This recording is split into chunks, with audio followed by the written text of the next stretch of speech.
1638-də getdi Bağdad əldən, elə 1638-də Bağdad əldən getdi.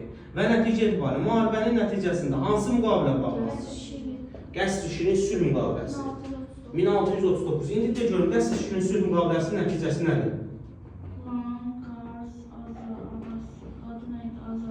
Van, baxın, Qars, Axal-Sıxa ya hücum etməyəcəyinə dair təminat verir. İkinci nə idi?